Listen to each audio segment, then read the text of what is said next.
Bom dia, bom dia, com alegria.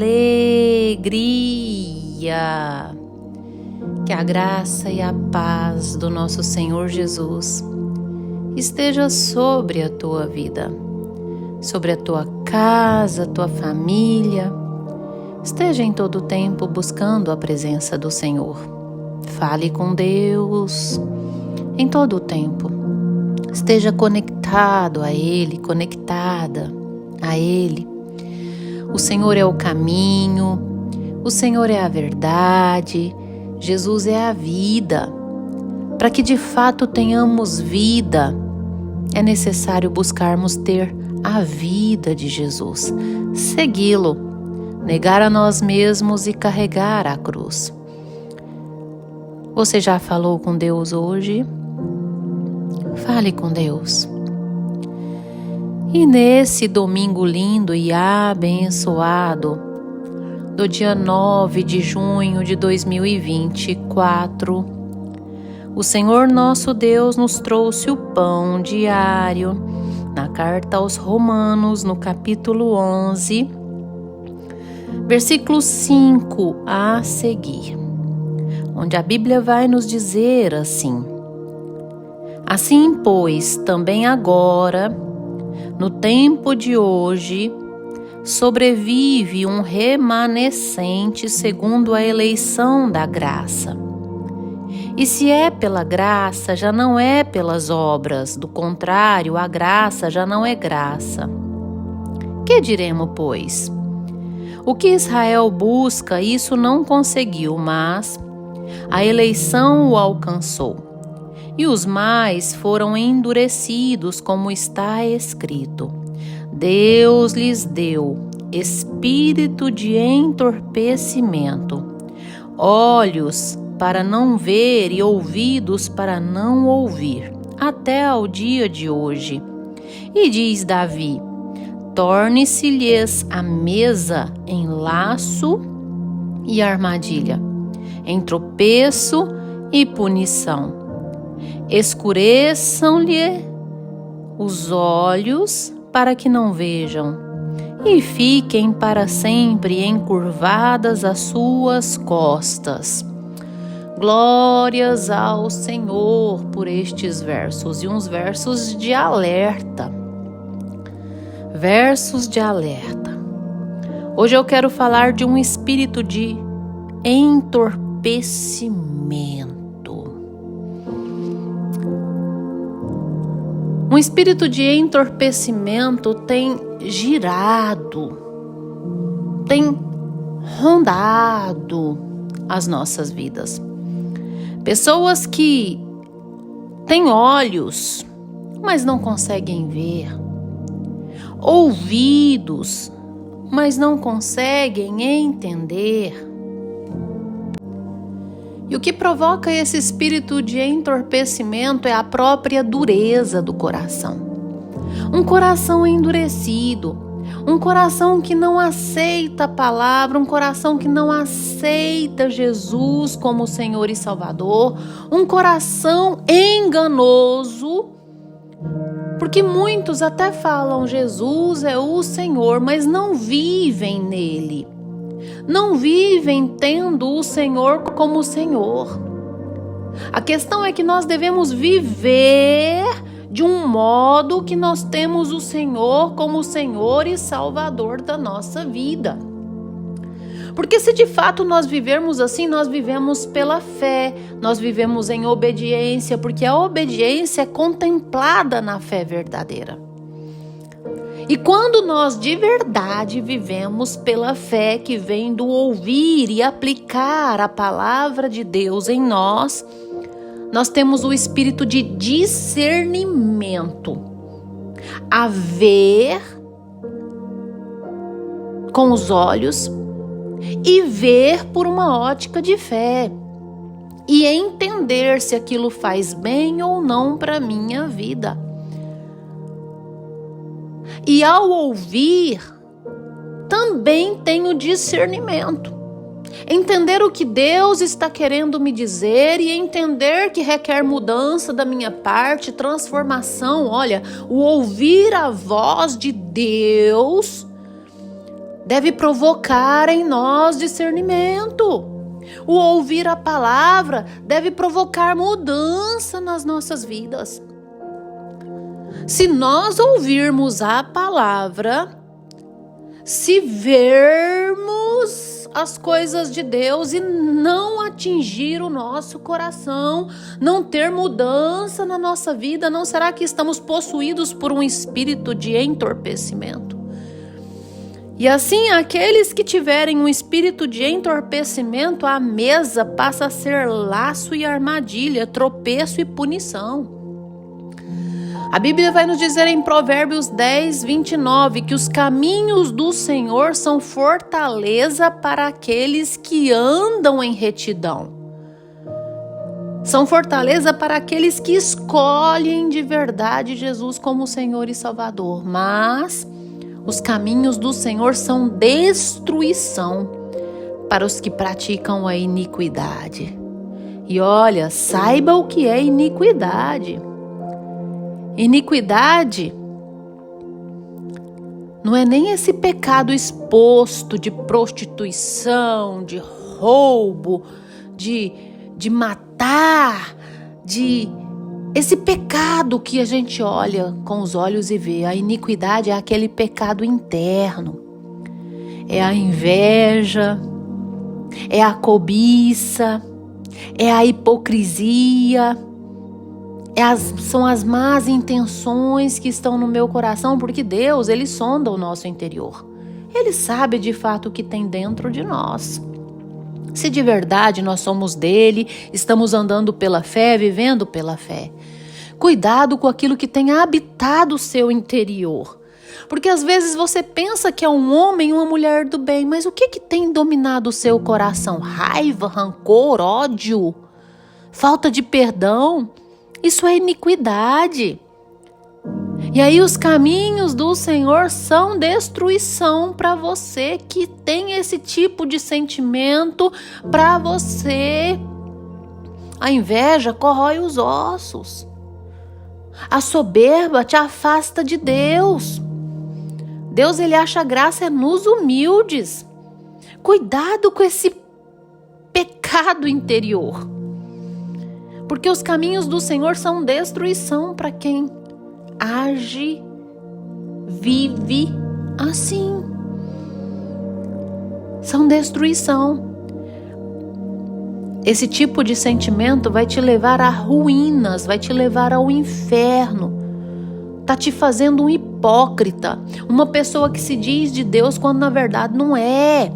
As nossas ações, elas devem andar em paralelo com as nossas intenções. Se as nossas ações são do bem, as nossas intenções devem ser mais do bem até. Sim, porque se não for assim, eu não estou passando de um hipócrita. A casca é de Deus, mas o interior está totalmente vazio de Deus. Portanto, a mesa passa a ser laço, armadilha, tropeço, punição. E olha, os olhos são escurecidos.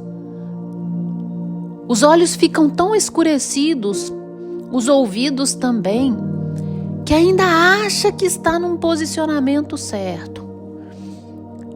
Acha que está vivendo pela fé, quando na verdade não tem nada da palavra aplicada na vida. Falta discernimento, porque o que provoca discernimento é a própria palavra. A palavra, diz em Hebreus, ela é mais cortante e afiada que espada de 2 gumes. Ela penetra o interior. E divide medula de ossos, pensamentos de intenção. Vai dividindo tudo. É a palavra que vai nos dando discernimento a entendermos, a olharmos e vermos de fato. A ouvirmos e entendermos o que ouviu de fato. Ela nos causa discernimento a fim de aferirmos, avaliarmos se aquilo faz bem ou não para a minha vida. Nós precisamos disso. A Bíblia vai nos dizer em João 7,24, não julgueis por aparência, mas por um reto juízo. Ou seja, nem todo julgamento é pecado, mas existe uma necessidade de julgamento por nós. E esse julgamento ele é feito com base naquilo que nós estamos vendo e ouvindo. Agora, se eu tenho olhos que não vê, ouvidos que não ouvem de verdade, que não entendem o que vê ou o que ouve, como eu vou ter discernimento e julgar se aquilo faz bem ou não para minha vida? É do tipo, eu olho uma pessoa, olho os frutos, eu tenho que ver, não é julgar aparentemente, mas eu tenho que ver e ouvir dela. Se aquela pessoa fará bem ou não para mim.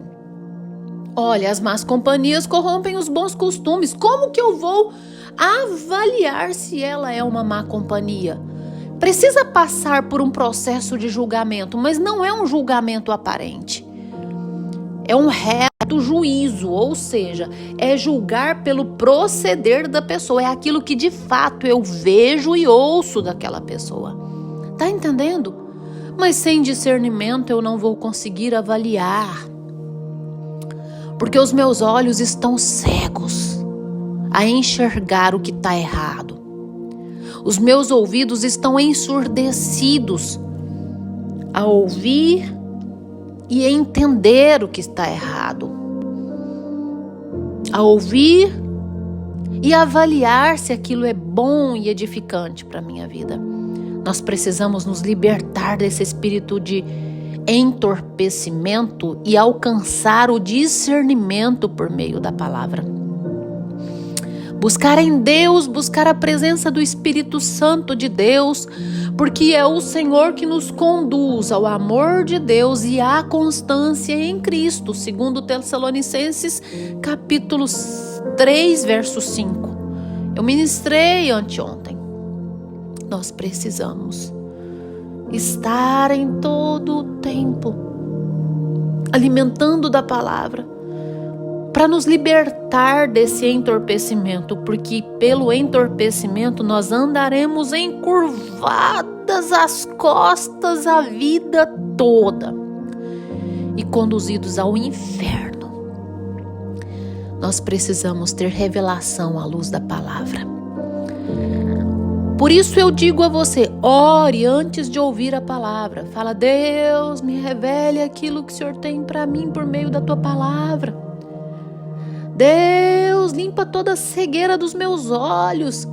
Cauteriza os meus ouvidos para eu ouvir a tua voz e entender o que o Senhor quer de mim, falar comigo. Deus, limpa meus olhos para eu ter uma ótica de fé e enxergar aquilo que o Senhor tem para minha vida. Porque muitos foram tirados, afastados. Muitos perderam a salvação por conta desse espírito de entorpecimento, provocado muitas das vezes por um endurecimento de coração. Quebranta o seu coração, se rende a Deus e diga, Deus, limpa os meus olhos, limpa os meus ouvidos para que eu possa ver, ouvir e entender aquilo que o Senhor tem para minha vida. Para que eu possa ver, ouvir e entender aquilo que o Senhor não tem para minha vida e possa afastar. Para que eu não ande encurvado a vida toda. Para que eu não seja pego no laço, na armadilha, não caia na cilada do diabo. Eu enxergue as pedras de tropeço e não tropece. Até mesmo as pequenas, porque as grandes são mais fáceis de ver. Mas às vezes é por meio de uma mentirinha que você cai. De uma coisa aparentemente pequena, mas que provoca um grande dano à sua vida. Cuidado com os pequenos nós enganosos. Cuidado. Tenha discernimento. Cuidado com as ciladas. tenha discernimento. Enxergue o que é bom para a sua vida e afaste-se daquilo que te destrói, que te afasta de Deus. Fecha os teus olhos, dobre os teus joelhos, que eu vou orar com você. Ah, Jesus amado Senhor, Deus bondoso, soberano, Criador dos céus e da terra, majestade, oh Deus, manifeste o teu poder, a tua graça, a tua misericórdia sobre nós. Deus, obrigada por essa palavra que o Senhor ministrou aos nossos corações, ministrou a mim e me fez instrumento a ministrar a essa vida que me ouve. Deus, nos dê discernimento, nos livra da cegueira, nos livra da falta do discernimento, Deus. Limpa os nossos ouvidos, Deus, que nós possamos ouvir tudo e filtrar somente aquilo que é bom e que vai edificar a nossa vida. Ter entendimento de fato de tudo que vemos e ouvimos. Ah, Jesus, manifeste o teu poder e a tua graça, se conosco. Seja com essa vida que me ouve pelo pão diário, Deus, com essa casa, com essa família, dando livramento. Ah, Senhor, Tu és Deus. Exaltado é o Teu nome. Glorificado é o Teu nome. Amém, amém. Que você tenha um dia abençoado. Compartilhe esse áudio com seus amigos, familiares, grupos os quais você pertence. Inscreva-se no meu canal no YouTube, Pastora Poliane Ribeiro.